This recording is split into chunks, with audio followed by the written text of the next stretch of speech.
Hello दोस्तों, press Lord, जय मसीह की सबको। आज के इस सुंदर समय में मैं परमेश्वर के वचन से कुछ बातें करना चाहता हूँ।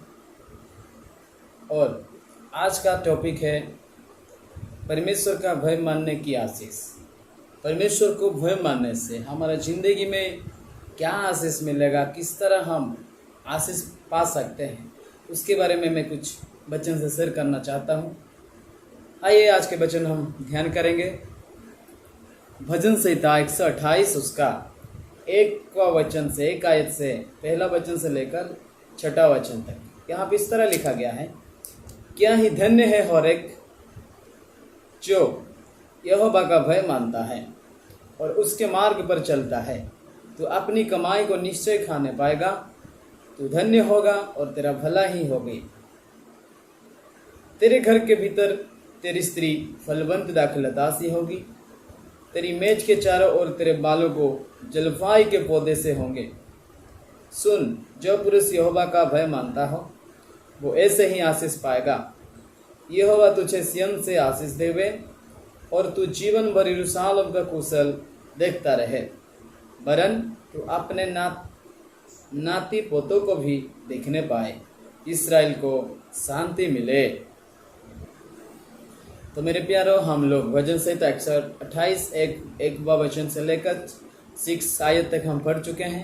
आइए हम इस वचन के लिए प्रार्थना करेंगे। अनुग्रहकारी परमेश्वर, हम इस वचन को तेरे हाथों में समर्पित करते हैं। पिता, इस वचन को तू आशीष कर, इस वचन से प्रभु तो हमें आजाद कर, हमें सही राह दिखा। पिता परमेश्वर, ये वचन प्रभु हमारा जिंदगी में आशीष का कारण बनने के लिए तू सहायता कर। तेरे पवित्र आत्मा से हम अगुवाई कर, यीशु के नाम से मांगते हैं, सुन। आमीन, हालेलुया। तो मेरे प्यारों, आज के हमारा जो वचन है, हेडिंग में लिखा गया है परमेश्वर का भय मानने की आशीष। पहला आयत में लिखा है, क्या ही धन्य है हर एक जो यहोवा को भय मानते हैं।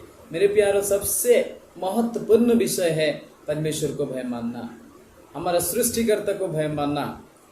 जो कोई सच्चाई से चलता है, जो कोई न्याय पर चलता है, हमें पता चलता है वो हकीकत में परमेश्वर को भय मानता है। और जो कोई न्याय से नहीं चलता है, उसका चाल चलन इंसान को क्या है, प्रकट करता है लोगों के सामने इसका जीवन किस तरह व्यतीत हो रहा है। हमको पता चलेगा उसके चाल चलन से, हमारा अपने आप ना खुद से, अपना चाल चलन से खुद को पता चलता है कि मेरा जिंदगी क्या है, मैं परमेश्वर को कितना भय करता हूँ, मेरा जिंदगी में परमेश्वर कितना महत्वपूर्ण है। जो कोई परमेश्वर को महत्वपूर्ण मानता है, जो कोई परमेश्वर को भय करता है, मेरे प्यारों, वो क्या है, खरा रास्ता यानी सही रास्ता पर चलता है और परमेश्वर का हर एक वचन को वो पालन करता है।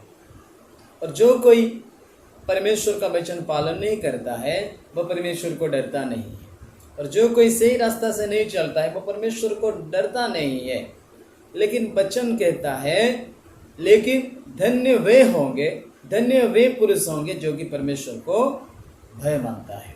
और आज के दिन में अगर हम परमेश्वर को भय मानते हैं तो परमेश्वर का वचन हमें कहता है हम धन्य हो जाएंगे। हम पढ़ रहे थे कि क्या है, हमें क्या है, निश्चय हमें कभी खाने का अभाव नहीं होगी। हमारे परिवार में परमेश्वर बहुत आयत से आशीष करेंगे। और तेरी स्त्री, यहाँ पे लिखा गया है, तेरे घर के भीतर तेरी स्त्री फलवंत दाखलता सी होगी। जिस तरह एक फल में, हरा भरा पेड़ में या हरा भरा एक दाखलता में बहुत सारे फल फलते हैं, उसका जो दाखलता पूरा झुक जाता है फल से, उसी तरह परिवार में बाल बच्चों के साथ परमेश्वर हमें आशीष करेगा अगर हम परमेश्वर को भय मानते हैं। और हम सारे लोगों के सामने धन्य कहलाएंगे। भजन संहिता 103 का 13 में एक वचन लिखा गया है। क्या लिखा है, थोड़ा सा पढ़ेंगे। भजन संहिता 103 का 13 में, जैसे पिता अपने बालकों पर दया करता है, वैसे यहोवा अपने डरवैयों पर दया करता है। अगर हम परमेश्वर को भय करते हैं, परमेश्वर को भय मानते हैं, परमेश्वर को अपना आधार मानते हैं मेरे प्यारों, तो परमेश्वर क्या है, हमें दया करता है। हम जिस तरह अपने बच्चों को दया करते हैं, हम जिस तरह अपने बच्चों को प्यार करते हैं, जिस तरह हम कोई भी दिक्कत होता है तो अपने बच्चे के ऊपर हम दया करके मेरे बच्चे को यह आवश्यकता है देते हैं, उनके बातों को समझते हैं, उसी तरह हमारा आत्मिक पिता परमेश्वर भी हमारे बातों को समझता है और वो क्या करता है, हमें दया करके सारे आशीष को हमको देता है। हालेलुया। इसी तरह अगर हम परमेश्वर को भय मानते हैं तो वह परमेश्वर क्या है, हमें आशीष करेगा। और जिस तरह पिता भय अपने बच्चों को दया करते उस तरह पिता परमेश्वर हमें दया करेंगे। तो मेरे प्यारो, हम और एक वचन देखेंगे जो कि लूका रचित सुसमाचार 1 अध्याय का 5वां आयत, 1 अध्याय का 50 यह इस तरह लिखा गया है, और उसकी दया उन पर जो उससे डरते हैं पीढ़ी से पीढ़ी तक बनी रहती है। इससे हम जितने दिन तक जीवित रहेंगे उतना दिन तक नहीं मेरे प्यारो, हमारा पीढ़ी के बाद पीढ़ी पीढ़ी तक क्या है, अगर हम परमेश्वर को भय मानते हैं तो पीढ़ी पीढ़ी तक हम आशीष पाते रहेंगे। हमारे बाल बच्चे आशीष पाएंगे, बाल बच्चों के बाल बच्चे आशीष पाएंगे, हमारे नाती पोतों भी क्या है, हमारे वजह से आशीष पाएंगे परमेश्वर की ओर से। अगर हम सच्चा दिल से परमेश्वर का भय मानते हैं, सच्चा दिल से अगर हम परमेश्वर को आराधना करते हैं, भय मानते हैं, तो क्या है, पीढ़ी पीढ़ी तक परमेश्वर का आशीष हमारे लिए बने रहेगा, पीढ़ी पीढ़ी तक परमेश्वर का आशीष हमारा परिवार के लिए बना रहेगा मेरे प्यारों। इसीलिए हमको ध्यान रखना है, परमेश्वर को भय करना है। दूसरा राजा उसका 4 अध्याय 1वां वचन से अगर हम आगे देखते हैं तो वहां पे एक वचन लिखा है, एक विधवा औरत एक आदमी के पास जाता है, भविष्यवक्ता के पास, एलीशा के पास जाकर कहता है, जो मेरा पति तेरा दास तेरे पास काम करता था और उसने कुछ लोगों से कर्जा लिया था और कर्जा के चलते हुआ वो अभी आता है और मेरे दोनों बेटे को ले जाकर खटाने के लिए काम करवाना चाहता है ताकि उसका पैसा वो निकाल पाए। अभी मैं क्या करूं? एक विधवा औरत आकर एलीशा के पास रो रही थी कि मैं अभी क्या करूं, मेरा पति जो मर गया है, मैं अभी क्या करूं, मेरा 2 बेटे हैं, उनको पालने पोसने में मेरा किस तरह मैं जीऊं। एलीशा भविष्यवक्ता के पास, महायाजक के पास जाकर औरत रो रही है, विधवा औरत, क्योंकि उसका पति कर्ज में डूबा था, कुछ लोगों से पैसा या कुछ सामान लिया था, कर्ज हो गया था।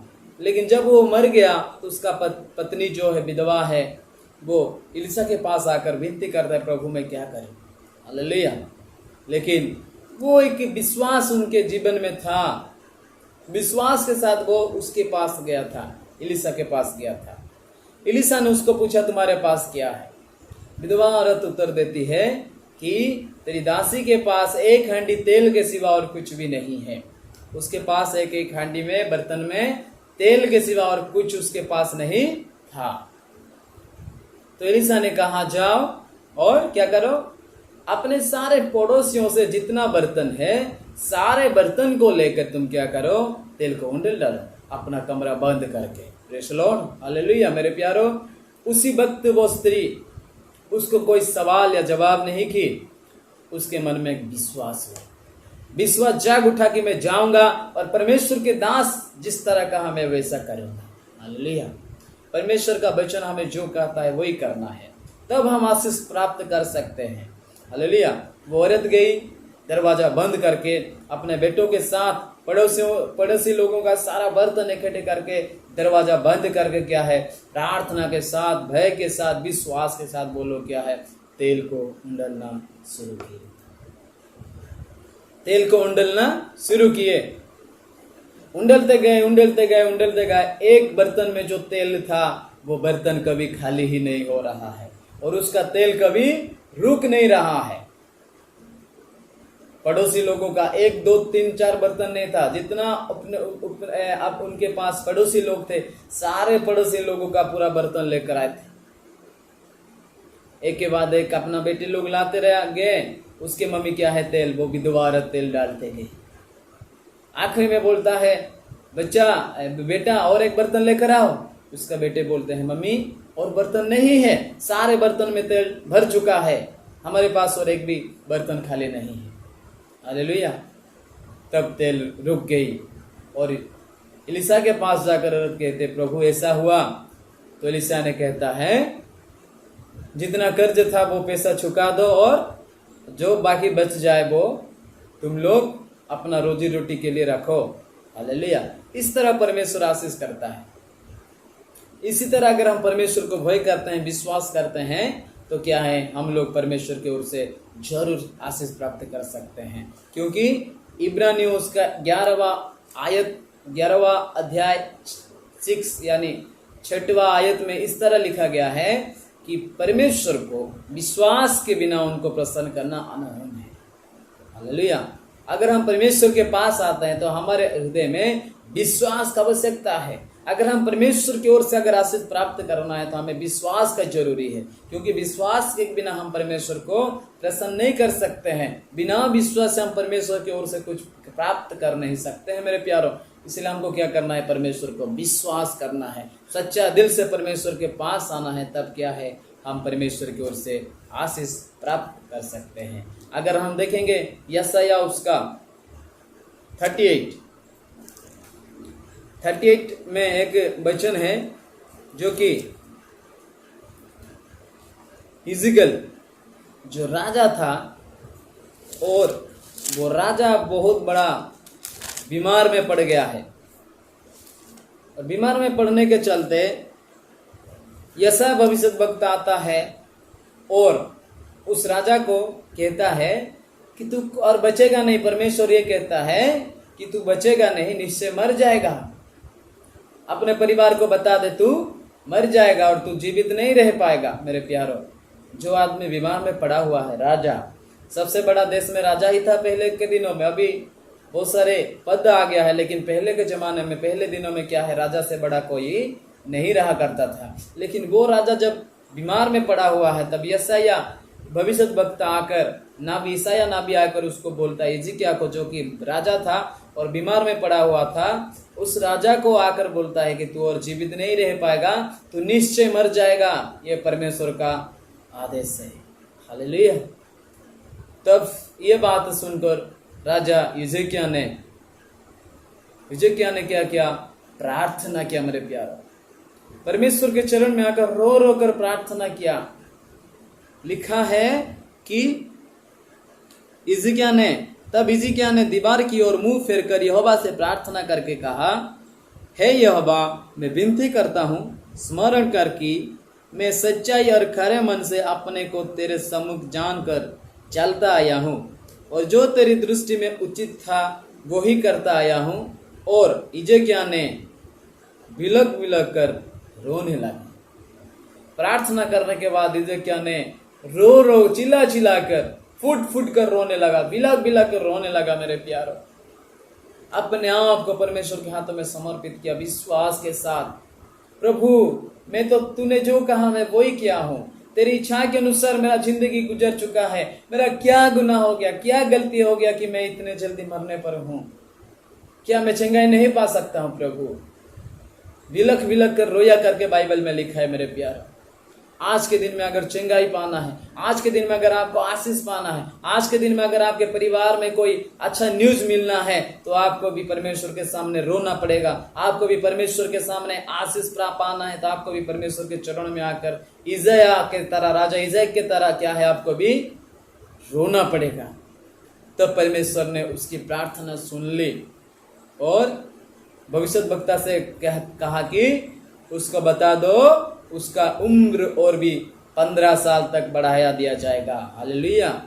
जब राजा ने रोया, उसके रोने का शब्द, उसका हृदय का विश्वास परमेश्वर ने देख लिया है। और राजा हिजकिय्याह को क्या है, और भी 15 साल जीने का शक्ति, सामर्थ, और जो बीमार में पड़ा था उस बीमार से परमेश्वर ने उसको छुटकारा दिया। मेरे प्यारे, अगर आज के दिन में भी आप परमेश्वर को भय मानते हैं, परमेश्वर को अगर अपना मानते हैं और विश्वास करते हैं, तो परमेश्वर आपको चंगाई करेगा, आपका परिवार को आशीष करेगा, आपके बाल बच्चों को आशीष करेगा, आपके स्त्री लोगों को परमेश्वर आशीष करेगा।